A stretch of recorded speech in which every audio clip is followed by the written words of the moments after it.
Presidente, la 14ª edizione di ITS, un evento importante per il territorio.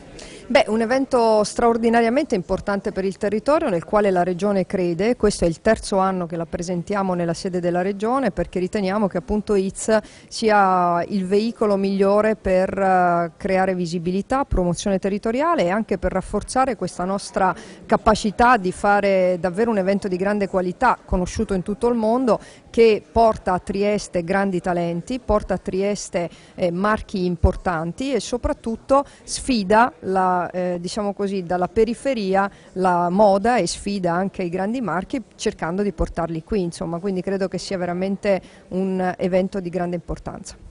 Barbara Stranchin, ITS 14ª edizione, legata a doppio filo a Trieste e il Friuli Venezia Giulia. Certo, ITS fin dal suo nascere contiene Trieste nel suo nome, infatti contiene la sigla ATS. 14ª edizione, 10 e 11 luglio, il futuro della creatività, sì, qui a Trieste.